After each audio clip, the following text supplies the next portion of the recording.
Hello বন্ধুরা, আজ আমি একটা সুন্দর রেসিপি নিয়ে তোমাদের সামনে হাজির হলাম। রেসিপিটা কি সেটা তোমরা দেখতে থাকো, কিভাবে বানাচ্ছি। বানানোর সাথে সাথে তোমরা শিখেও যাবে এবং তোমরা জানতেও পারবে আমি কি বানালাম। কিন্তু রেসিপিটা কিন্তু খুব হেলদি, তোমরা নিশ্চয়ই লক্ষ্য করেছো। আমি কড়াইয়ের মধ্যে খুব অল্প তেল দিয়েছি। তেলটা গরম করে নিয়ে গরম তেলের মধ্যে দুটো তেজপাতা আর কিছু পাঁচফোড়ন আর গোটাগত কারি পাতা দিয়ে, তো সেটা দেওয়ার পরে আমি আদা রসুন কিছু থেঁতো করে রেখেছিলাম, সেটাকেও দিয়ে একটু ভেজে নিলাম।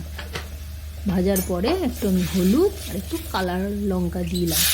মশলাটা একটু অল্প তেলের মধ্যে তো লেগে যাচ্ছিলো কড়াইয়ে, তাই আমি একটু জল দিলাম। জল দিয়ে নাড়াচাড়া করে নিয়ে কেটে রেখেছিলাম পেঁয়াজটা দিয়ে দিলাম। পেঁয়াজটা একবার নেড়ে চেড়ে একটু ভেজে নেব। ভাজা হয়ে যাওয়ার পরে আমি ক্যাপসিকাম আর টমেটো কেটে রেখেছি, সেটা আমি এর মধ্যে দিয়ে দেব। আর টমেটোটা একটু নরম করার জন্য একটু নুন দিতে হবে। নুন দিলে টমেটোটাও নরম হয়ে যাবে এবং টমেটো থেকেও জল ছাড়লে আমার মশলাটাও বানাতে খুব সুবিধা হবে। হালকা তেলের মধ্যে তো নাইলে কড়াইয়ের মধ্যে লেগে যাবে।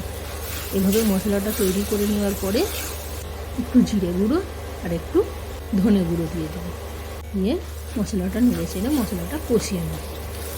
আর আমি আলু আগে থেকে কেটে হালকা করে বয়েল করে রেখেছি, তো সেই আলুটাকে আমি এর মধ্যে দিয়ে দেবো, দিয়ে কষিয়ে নেব। কি তোমরা ভাবছো না আমি আলুর সবজি বানাচ্ছি, তোমাদেরকে দেখাচ্ছি না। দেখো কী সে সবজি বানাচ্ছি, এরপরই তোমরা দেখতে পাবে। এই দেখো কি বলো তো, এটা ব্ল্যাক অ্যান্ড বিনস। এটা আমি আগে থেকে ভিজিয়ে রেখেছিলাম এবং হালকা সেদ্ধও করে নিয়েছি। এটা এর মধ্যে আলুর সাথে দিয়ে দিলাম আর এভাবে কষিয়ে নিলাম। এরপরে এতে আমি একটু গরম জল দিয়ে দেবো। জলটা অবশ্যই গরম করে দেবে। তো এইভাবে গরম জলটা দেওয়ার পরে নেড়ে চেড়ে কিছুক্ষণ ছেড়ে দেবো। ছেড়ে দেওয়ার পরে আমার মোটামুটি সবজি রেডি হয়ে যাবে। তোমরা নিশ্চয়ই বুঝতে পারছো কীরকম হবে। এই দেখো, বুঝতেই পেরেছো, খুব হালকা মশলা তেলের সবজি তো, এভাবেই বানালে টেস্টি ভালোই হবে। এই দেখো আমি পাত্রের মধ্যে একটা নিয়ে নিয়েছি আর ওপর থেকে একটু ধনে পাতা দিয়ে দিলাম। জানি না কেমন লাগলো তোমাদের, নিশ্চয়ই বানিয়ে খেও।